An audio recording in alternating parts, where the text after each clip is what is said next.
Baseball, baseball, baseball. I'm Chris. That's Pat. Our teams are battling it out for a wild card spot in the AL. You know what's Hell going on yeah. in the NL? We've also got an Ohio team battling it out with a New York team, as the Reds and Mets are close. The same, well, not as close as the Yankees and Guardians, but it's kind of like, mirror images of each other on both sides of the ball. You have New York teams struggling. You've got teams in Ohio playing really well, and we are going to break down what all that means and everything. But I do want to start off with this, Pat. The top 100, the prospect rankings got an update. Because I was looking at it this morning, didn't know that the rookie update was going to come today, and they have added the rookies and then made some other adjustments.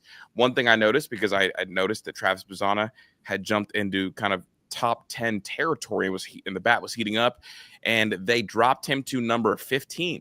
Dropped him 3 spots. They added some rookies. I think Bryce Eldridge is being really overrated right now, but whatever. Yeah, I'm surprised they dropped Bazzana, considering he's been on a hot streak, and he just got called up to AAA yesterday. Seems like a weird time to drop him a little bit, but again, I could care less if he's 12 or 15. Doesn't really matter.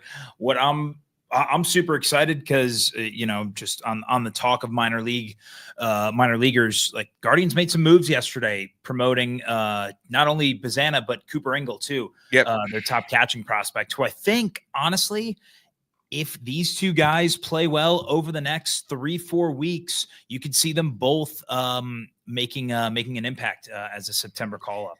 Do you think the Guardians have too many left-handed hitters in the tank? Because it feels like there's no right-handed pop. It's all left-handed hitters. I mean, if you were to go through it, obviously like Kafis, DeLauder, Bazzana. Engel's a lefty too. Engel also lefty. Yeah.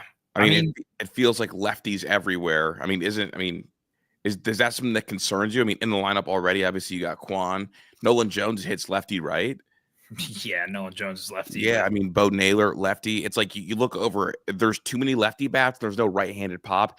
Do you think that they could try to flip one of those guys? I mean, the young guys in particular, Engel, Bazzana, DeLauder, and try to get a right-handed bat, or does that not really concern you the way that it concerns some people? I mean, it doesn't really concern me. I mean, theoretically, Josie is a right-handed power bat, right? A switch hitter. Hosey. If David Fry... Low-key, David Fry's kind of getting back to his 2024 self in the last few games. David Fry he's been slugging lately. Yes, exactly. Lately. So if Fry, I mean, honestly, if Fry and Josie can be those mashers against left-handed pitching, like that would be nice. But yeah, I do think it's definitely, a little bit of a bummer. I mean, shit, Cleveland has been searching for a right-handed power bat since I was fucking born, dude. It's like ever since Manny Ramirez, like I can't tell you the last time we had strictly a right-handed power bat outside of, we had the 2 years of Edwin Encarnacion. We had the 1 year of Mike Napoli. Aside from those two guys, like, fuck, I can't even tell you. No, that's real. The last 7 games for David Fry, 17 at bats, 294 average, 333 on base percentage, and that slugging is over 700, making his OPS over 1,000 the last 7. Yeah. Obviously, that's a really small sample size. You take the last 15, though, you're still looking at an OPS of over 900. So he's been coming on lately, and honestly, this is what the Guardians have needed. And we've known that this stretch they were really going to likely heat up and make this playoff thing feel really real. If the playoffs started today, you guys would be in, right? Because you guys hold the tiebreaker over us. Technically, well, you guys are a half game up on us right now because you have one more. We have the same amount of losses, but you guys have one more win. Yeah. So technically, we're on the outside looking in, but I think you guys actually hold the tiebreaker. Oh, we do hold the tiebreaker because we went 3-3 and you guys beat us in run differential. I only know this because I make the same fucking bet with my uncle every year. It's winner of the season series gets a 12-pack of their choice, and so the tiebreaker is always run differential when it comes down to a 3-3 tie. So you guys, we're a half game up. We're 62-56. You guys are 61-56. You guys have today off. We play the AAA Twins in what should be us taking care of business. It's funny because our run differential is still amongst the top in the league at plus 81, which I believe is first in the AL. No, second behind Boston. Second in the AL behind Boston, and funny enough, Yeah, which is, I mean, they had a pretty good weekend, but we're 3-7 in our last 10. So, but the Yankees are about to hit a stretch where I think they could win as well. They've got on the docket 3 straight series against teams that are below 500. Opening up with Minnesota for a 3-game set, and then I believe they got Tampa Bay right afterwards. Yeah, they've got Minnesota, St. Louis, Tampa Bay, and then they've got a 4-game set against Boston.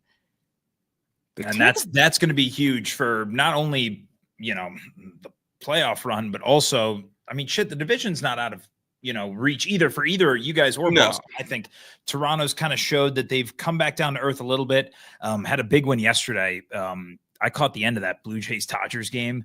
And gutsy win for the Blue Jays yesterday. But I think it's funny because we're sitting here talking about the wild card. I don't think either team is technically between the two of us out of the division. I mean, we're 6 back of Detroit. You guys are 6.5 back of Toronto. Yeah. I think, the way both Detroit and Toronto have played over the last month, like I think the division is definitely within reach for both of us. I think Toronto's been good over the last, Toronto's been good. But you're right. No, Toronto's been better than Detroit. Yeah, Detroit's been up and down, but yeah.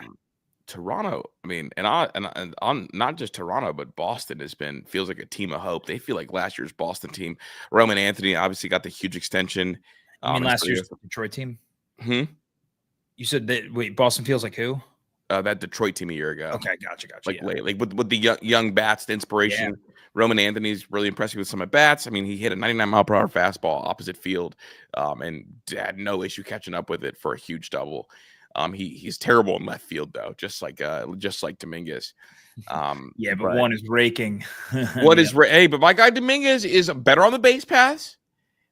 Okay, and he's a switch hitter, and he's got a WRC plus of over 100. That's all I care about. All right, yeah, that's fair. Dominguez is going to be better long term, so I'm not even really not really stressing about it. Is he? He is. He's got more tools. Okay. And he's good. Was Dominguez ever the number 1 rated prospect in the sport? No, but that's just because they needed a white guy to be it. That's because, bro, they be meat sucking these like guys with the Roman Anthony, Connor Griffin. Like, come on, dude. What, the 2 first name guys? Yeah, dude. It's like double first name. Like, they're trying to promote the American thing. That's really what it is. Maybe that is it. But yeah, dude, talk to me right now. I guess as a Yankee fan, you guys have been going through a little bit of a rough stretch for a while now. Yeah. I know. Lately, I'm just blaming it on one person, bro. Osama bin Williams. Yeah, Osama bin Williams, dude. Honestly, I'm glad they got rid of the beard rule. I hope they get rid of the beard rule for everybody except for him. They need to make sure he shaves because he's horrendous. Yeah. This is pinstripe pressure. The issue with trading for players is that you never know who's going to be mentally tough enough, and Devin Williams has not been mentally tough enough. Yeah. And it's been unfortunate because I think that on a healthier bullpen, I think you could survive him not being mentally tough enough. But when you need to go to him, 3 times a week, 4 times a week, you're going to end up splitting some games. Yeah. Obviously, who has been mentally tough though is your guy Bednar. Bednar's a war daddy, bro. He looks like my guy Bobby from Ohio State Twitter, and he just fucking chops wood and gets it going, dude. And honestly, he's kind of been the saving grace because it looks like they're going to move Devin Williams like that 6th inning rule. Oh, fuck! You should get ready to learn Scranton Wilkes-Barre, man. Yeah, man. I mean, they if they send him down, they hope they make him shave. Yeah. No, I mean, you figure. I mean, I've been saying it all year. I'm waiting for him to figure it out, but at a certain point, I think it might be just the pinstripes, man, are a little too much.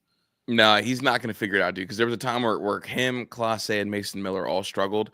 The other 2 tightened up, and he didn't. He's just been bad the whole way through. One was fucking gambling on himself while he was tightening. Yeah, exactly. And he's just so hittable, dude. And like with Bednar there, with Duvall there, I mean, really, this bullpen could send him down if Cousins and Fernando Cruz were healthy. Yeah, then you can send him down. Mm-hmm. But until they're healthy, you can't. And obviously, like Cousins is not going to be back till next year. Fernando Cruz will be here. I am curious to see if Devin Williams keeps messing up, not just with damage prevention, but also walks. Do What do you do when Yarby comes back? I mean, well, who's your left-hander? Or I guess Tim Hill, right? Is that your lone Yeah. lefty out of the pen? Mm-hmm. And so it would add a second lefty, Ryan Yarbrough, Yeah. and he was good, I man. mean, as a starter this year, he was phenomenal. I mean, he had the start. We broke it down after the Dodgers game. That he generated the most swings and misses against the Dodgers than any other pitcher this year. Exactly, and he was in relief. I mean, his ERA on the year is 3.9.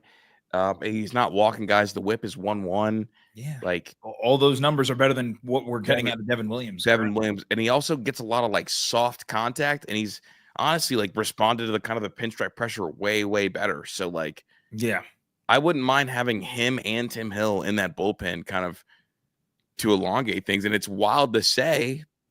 And Devin Williams, the odd man out of that bullpen right now. Yeah, I mean, isn't he? All right, well, it would take balls to do that, but all right, you're setting your playoff roster, right? Are you keeping Devin Williams or Mark Leiter Jr.? I'm keeping Dev over Mark Leiter Jr. That's the one that comes to mind. We're like, yeah, it would take fucking balls to be like, nah, man, you haven't performed. But I still think you lean Devin at that. The other part of it is like Mark Leiter Jr. is just a worse version of Fernando Cruz, like splitter fastball mix, but his splitter's not as filthy and he gets hit a lot. And also he wasn't good enough to be on the team last year for the bullpen. It took a ham dog injury for one to go down. So I guess then if Cruz is back, you axe Leiter out, and then Yarbrough would take someone else's position in that pen. And then they got to decide what they want to do with Bird, because they moved a big piece for Bird. Like they moved Rock Riggio for Bird, and Rock Riggio, the org liked more than they liked Caleb Durbin.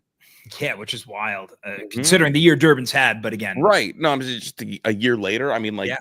Like that's the level prospect they moved for Bird, and they optioned him down. Yeah, I was gonna say, well, how is he? Because I know he had those two back-to-back really bad outings right when he came over, and they optioned him down. But has he done well? I haven't followed him since he got sent down. No, I haven't followed either. I just know that our AAA team is nasty right now because Ian Hamilton's down there too. Okay, and they did that to get him some rest because they were riding him like a dog, dude. Because he was like getting a lot of like. Remember, he was an opener for the one game when Cam Schiller didn't heal right, and then they were just riding him every single day.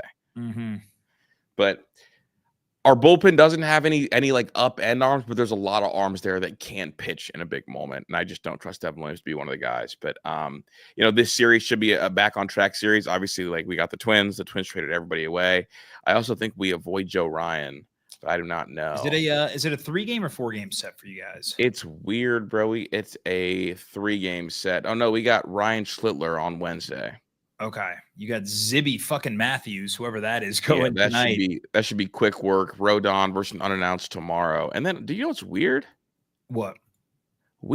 Our Tampa Bay set is a 2-game set. Oh, that must be you guys must have it must have gotten rained out maybe down there earlier this year. Yeah, but 2-game set. I don't think I thought they didn't even schedule those anymore. No, same. But so usually, like if there's a rain out, I don't know why we would have a tour. Oh yeah, wait, there wouldn't be. Yeah, unless there's been. Yeah, I don't know. Unless ESPN completely botched it. Hold up, I'm pulling your schedule up now. So you guys would be. So what off day? You have an off day Thursday, I'm guessing, right? Yeah. So this has us. Off day Thursday in St. Louis, Friday, Saturday, Sunday, off day Monday, and then we're at Tampa Bay. Just Tuesday, Wednesday, and then we're back home against Boston on the 21st. Yeah, that's a weird 2-game set. You guys must have another 2-game set with them, or you had one earlier this year. Oh, I don't. Not that I remember. I don't know. So what do you play? 13 games now against your division opponents. So you had the 4-game set in April, a 3-game set in May. So you're up to 7 games there. We had a 4-game set in July. So you're at 11. Yeah. So that's weird. So normally you're seeing teams do 3-3-game sets and 1 4-game set. Yeah. You guys did the 2 4-game sets, a 3 and a 2. That must be some stadium stuff. Must be. Yeah. They must have had to find some way around that. But yeah. Stuff. But no, honestly, like this, I mean, this is where it gets real. Obviously, you want to win the next 3 series. You want to win the Boston series, but that's going to feel like a playoff series. And then you get Washington, then Chicago. Yeah, that's a nice little stretch. But then And then it turns up. Then you got it turns back up. You got 4 Houston, straight Toronto, series. Detroit. Yeah. And then but here you go. You end the year with 4 at Baltimore, 3 at Chicago, 4 at Baltimore, 3 White Sox, and then 3 in Baltimore. Yeah. I mean, that's how you want to end it. You could legit win all those. Yep, absolutely. Although Baltimore is going to want to play spoiler in that sense. No, they won't. All those guys are there actually want to play with us. There's no animosity between us and them anymore. I don't know about that. There's not, dude. I know Orioles. A lot of Orioles, I feel like, hate the Yankees, but no, not Gunnar Henderson, not Adley Rutschman. But beside that, yeah, you got to feel good. I mean, that schedule is, I would say, pretty favorable for you guys to finish super, the year. super favorable. You guys got a little bit. No, you guys don't really have a gauntlet. You guys have everything easy in front of you, right? Talk to me what you guys got going on. It's not super easy. So we're in the midst of this. There was an 18-game stretch that we're 9 games through now, where 15 of those games came against teams under 500, 7-2 so far, including the big sweep of the Mets, the only team that we played in that stretch over 500. But so we got 3 more series starting tomorrow against teams under 500, 3 at home against the Marlins, 3 at home against the Braves, which, although they're under 500, I don't look, I guess who do you worry more about, the Marlins set or the Braves set? I worry about the Braves. Really, I think the Marlins feel better than the Braves right now. Yeah, because they have pitching. Yeah, I guess. Do we face? I don't know if we face. We got Junk tomorrow, and then you got Cabrera and Perez. Yeah, and those are they can both pitch. Yeah, they can both pitch. So no Sandy though. You avoided Sandy. Well, those 2 are better than Sandy. I was gonna say I'd rather face Sandy than either of those 2 guys right now. But the way we're swinging it, I like it. It'll be a good challenge.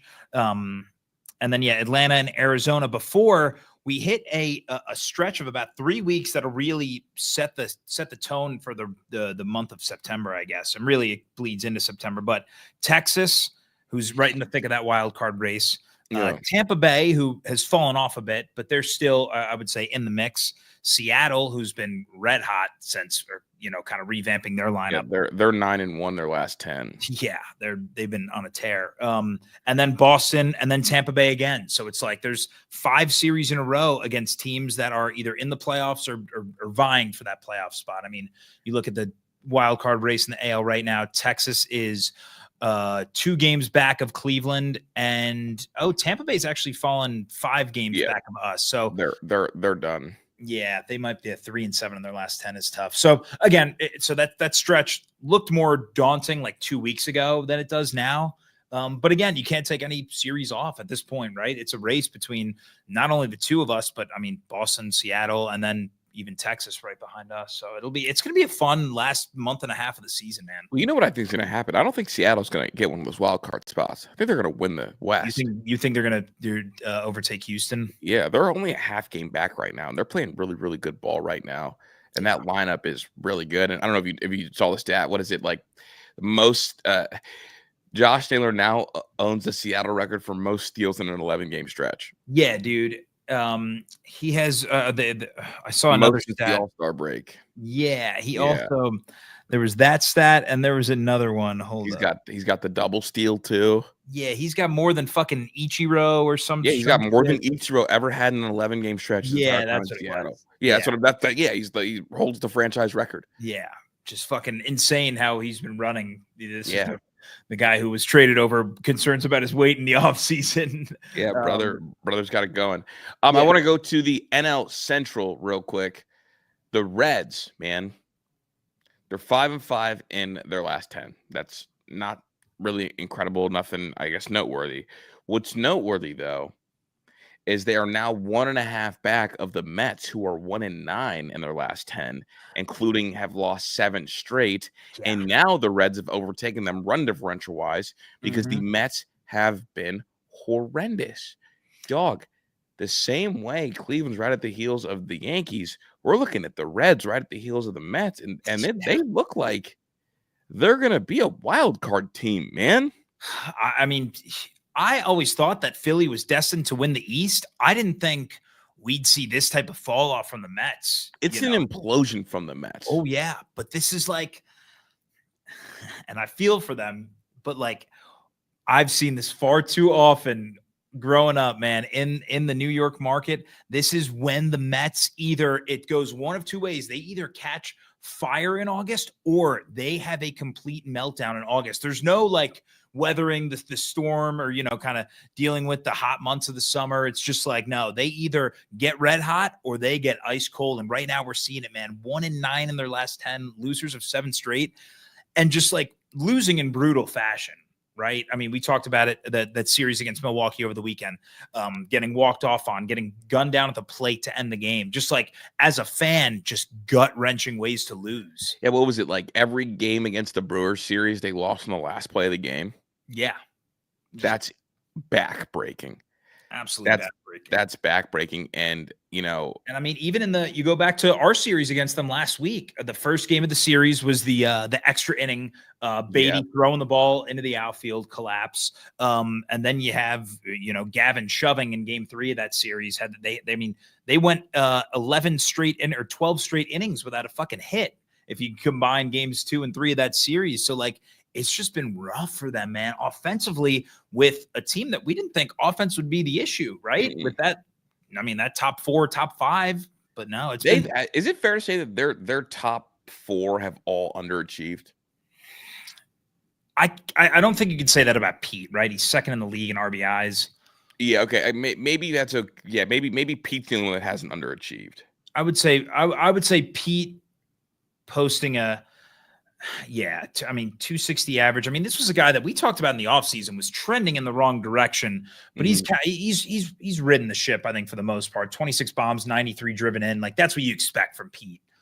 Maybe a little more in the home run department, but he's going to finish the year with, figure, between 30 and 35 bombs, most likely. Yeah. So.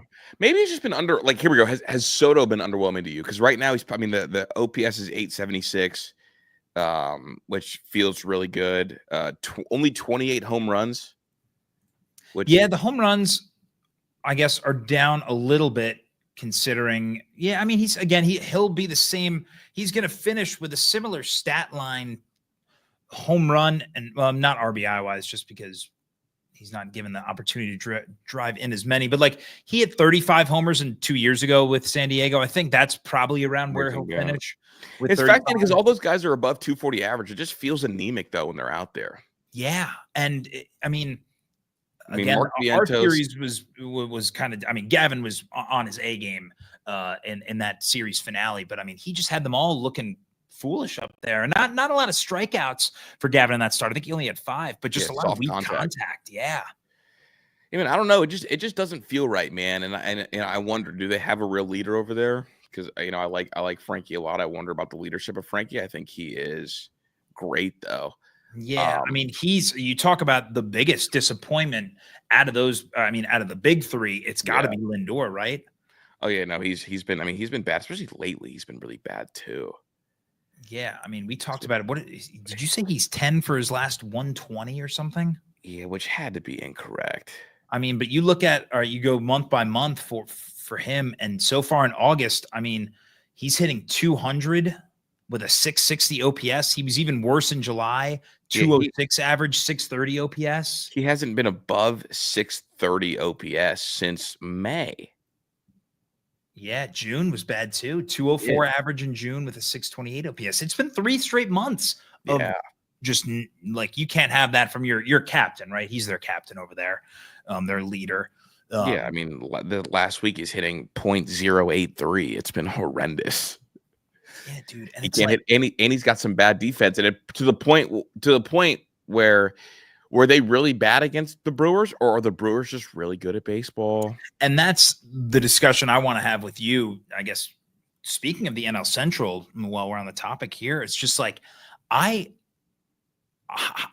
still shocked at how good for how long the Brewers, have been here. It's just, it doesn't seem right when you optically look at their lineup. It doesn't scream like this is a team that should be as hot as they are. I mean, what is their record now? They are 73-44. 73-44, dude. We're talking about a Yeah. team, 30 games above 500. No, I think if you asked anyone, to predict who would have the best record in baseball on August 11th on opening day, I can't say I would say the Brewers, man. I can't think many people would. And you were high on them, but you didn't think they'd be this good. No, I didn't think it'd be this good, but the Brew Crew, that's my NL team, dude. My guy Caleb Durbin going absolutely ballistic. Yeah. To a 701 OPS. Hey, my he's God. been nice over there. But I mean, you look at the run differential, 132. I mean, the next closest one is their fucking division mate. The Cubs are 117. The only two teams in Major League Baseball with a run differential over 100. But yeah, and it's not like they're getting, it's not like they're the beneficiary of good luck. Their expected win-loss record is just one off what their actual win-loss record is. So, and they don't have anybody going supernova, dude. They just all hit. They all work really good at bats. They all get on base. They all swipe bags. Like that lineup is just a pain in the ass to deal with all the way through and through. And their pitching has been there too, and their pitching keeps getting better. I mean, with their front line three, Miz, Freddie, Woodruff, like you really can go into a playoff series and three different types of guys can shove, and that bullpen is crazy too, dude. So and I believe it's the hardest throwing bullpen in the entire sport. What was that? Hardest throwing bullpen in the entire sport. Yeah, I mean McGill's a solid option there in the ninth. Their pitching is solid, and that's what's been crazy. But dude, the fucking key to this, and I called it. I didn't think the Brewers would be this preseason, but what did I say when they traded Aaron Savale to the White Sox? Andrew Vaughn, man, can Andrew Vaughn put it together? He's been outrageous since he got there, dude. Dude, and that's been a guy that I've wanted the Tribe to figure out because I've watched him play for so long in the AL Central, and this was a guy that was a top prospect for them that never seemed to put it together. But dude, he hits the ball hard, and I was just waiting for this to happen, and I felt like the fucking White Sox have their own issues. They're a mess of an organization, but for him to play this well, I mean, dude, 25 games now with the Brewers. He has an OPS over 1,000, 348 average, 7 bombs in 25 games. Like, this is a dude that's finally, I just felt like needed a fresh start, and he's been raking. He's been their best hitter. They're the Michael Jordan of your Cleveland teams, man. I mean, they are. They really are, bro. Here we go. They $113 million on the payroll. Yeah. And a lot of it goes to one star. His name is Christian Yelich. Yeah, dude. And you look at their the other guys, like they, aside from Andrew Vaughn, and you have Isaac Collins, who technically doesn't qualify, but he has an 843 OPS. You look amongst their 7 or 6 qualified hitters, the highest OPS is Churio at 785. It's not like these guys are mashing. Well, because they are going to be the OPS anomaly because they get on base and swipe bags. Mm-hmm. And that's not what OPS is about. No, exactly. But they all steal, man. I mean, you've got 7 guys with double-digit steals. Yeah, they all swipe bags, man. Yeah. Dude, they're a fun team. I just don't know. All right. We'll play a little game here called If the Playoffs Started Today, Who Are You Picking in a Series? And so obviously it's a little hard to play because, well, if it starts today, I'm going to pick the Brewers. My issue is I think the Brewers got too hot too early. See, I'm not picking the Brewers. All right. I guess a different way to play this game is the 6 teams right now in the NL playoffs. If you're, I guess, the 5 other teams in the Brewers, how confident are you that they win each of these series against the Mets? Yes. I would say like 8 out of 10 confidence. 8 out of 10 confidence that they beat the Mets. The Padres. 7 out of 10. That's fair. I would probably go right now 6 out of 10. I think. I think if I see Michael King again, then I'll go 6 out of 10. And he just came back over the weekend. Yeah. No, I'm saying I need to see him pitch again. Oh yeah, I got you. Yeah. The Cubs. 5 out of 10. I think same. That to me is a split one. That's the Super Bowl maybe. Yeah, but then Phillies. I'm taking the Phillies in that series. I'm taking the Brew Crew. Really? Yeah, I'm taking the Brewers. I don't know. I'm more confident in the Phillies winning that. And then I'm taking the Dodgers. I'm not. I know you're not, but Brew Crew over the Dodgers, man. My Dodger killer. Cashman with a 7-dimensional chess. I'm going to trade them the perfect player to get them over the top to beat the Dodgers.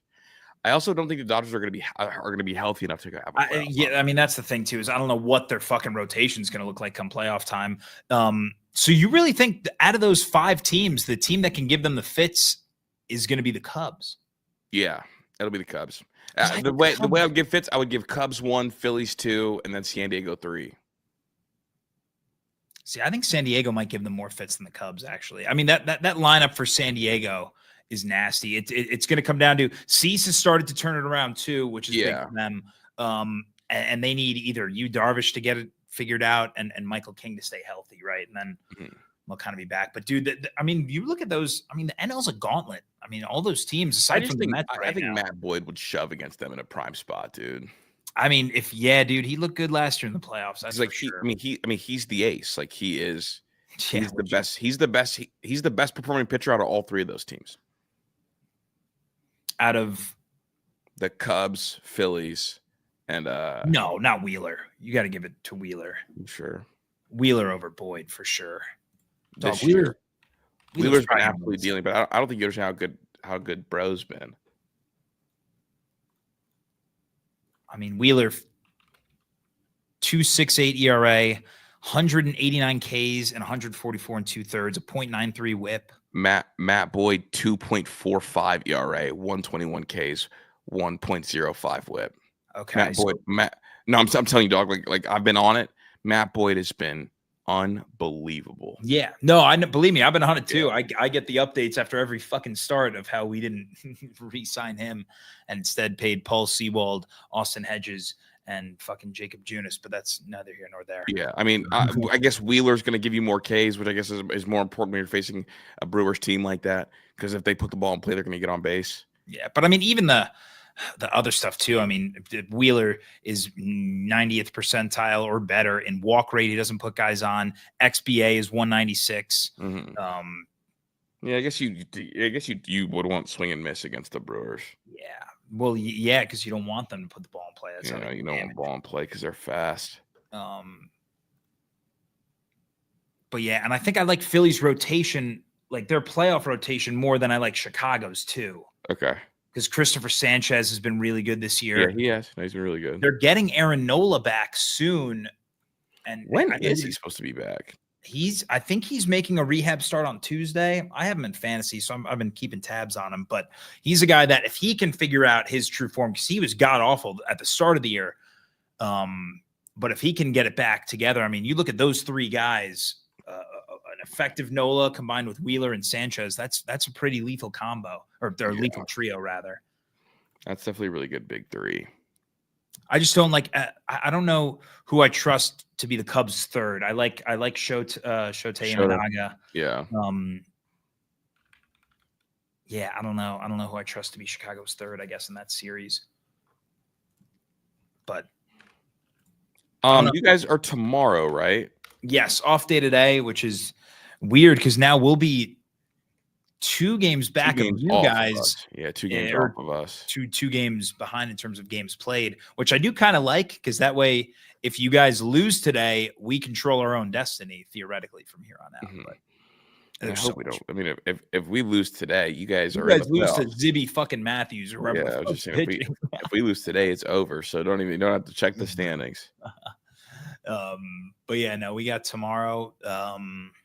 Yeah, you guys off when? Thursday this week then, right? Yeah, off Thursday.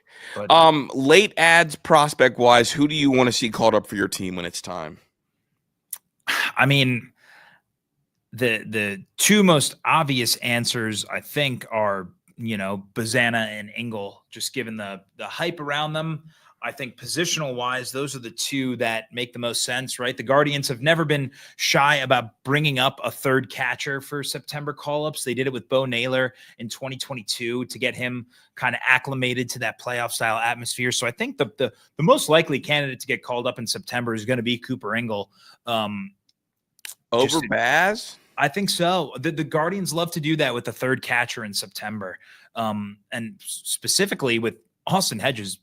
I mean, Bo's been bad too, but at least Bo provides some sort of, threat at the plate. Austin Hedges provides no threat whatsoever. So if Engel proves that he can hit AAA pitching to some degree over the next few weeks, I trust him to be a pinch hitter late in situations. And that way you don't feel like you're married to having to put Hedges in a game late or whatever. So again, just a thought. But I do think if Baz continues this hot streak, yeah. The only thing is there's a lot of working parts, right? Because right now it's basically been Arias and Rocchio handling short and second, and then Schneemann and Angel rotating between either center field and then sparing Josie an off day at third or sparing Rocchio an off day at second. I just don't know who you're going to take away at bats from, because Rocchio's been hitting the ball. Schneemann and Angel have been doing well, for the most part this year. Angel went through a cold streak, as did Schneemann in the summer, but Schneemann's been hitting the ball a little harder as of late. Same with Angel. So I don't know. It'll be interesting to see what they decide to do with Baz, but I think you have to call him up and at least get him acclimated. And he might not play every day, and that's fine. But I think getting him some reps in that playoff type atmosphere will be beneficial for the long run. We are not going to call anybody up. We're just going to call up like a Bird or Ian Hamilton. Like, we're just going to one of the bullpen arms. No Spencer Jones. Nope, no Spence. Even though he took Andrew Painter 436 opposite field. That's some big boy power, man. That's the death top 10 prospect. I almost hate it, but Yeah, against the Phillies top, because they like that kid more than the Mick Abel kid that they traded. Yeah, because he's a top 10 pro, or he's number 10 right now. Yeah, he's number 10 in all of baseball. So yeah, and that's his second time he's been gone. He's a freak too. 6'7", 215. Yeah, he is huge. The aliens, man. Yeah, dude, and they're taking over. You guys don't draft them. That's your guys' issue. You guys don't draft any of them. Oh, we did. We got Jace. Jace he's not even an alien. He's just big. He's fucking 6'6", 230. I mean, is he 6'6"? Yeah, dude. Jace is. Oh, bro, that's our Spencer Jones. Come on. Oh yeah, here we go. Can you develop him? I mean, we'll see. I mean, right now, so the big thing with where's he ranking your org? My bad. So he's 8th. He's 8th in the org. He's right behind Steven, the guy we got from Toronto and the Beavers. Oh, Steven Call. Are you surprised that he didn't make the top 100 this last time out? No, because he's hurt right now, remember? So I feel like if he's going to crack it, it'll be beginning of next year. But he'd have to jump Churio and Engel. Or they can all move up together. Well, that's true, because Kafis will be out. Yeah, because like Spencer Jones didn't jump anybody in the Guardians prospect, but moved up. Yeah, that's true. But yeah, so we'll see. Yeah, I'm just excited. I'm excited for Baz to get AAA at bats. I mean, I think he's been killing it since he came back from that injury. And of course, there's all the chatter about all these rookies that are already up in the majors doing well. And it's like, all right, where the fuck's our guy we drafted number 1? It definitely can get annoying, but he's at that next step and he's hitting the ball real well and the swing looks good. So, and honestly, the way Kafis has come up and hit, it makes you feel good about what to expect from Engel and Bazana, because they, all kind of they were that group all in the same like mold as hitters, right? Just guys that are, going to barrel the ball plenty. You don't have tremendous power, but have enough game power. I think that'll translate. And just, our good swing path. So I'm excited to see what they do, man. It'll be fun. Well, there you have it. You guys got the fun guys coming up. We do not. That'll be kind of, I think, next year we'll see Spencer Jones for the first time, which is a bummer, but it is what it is. Yeah. But that's all I got for today, dog. I need to go to this picnic and I need to go watch some ball. Yeah, there we go, man. Let's do it. Pat, I'm Chris. Strike 3. You're out. You're out.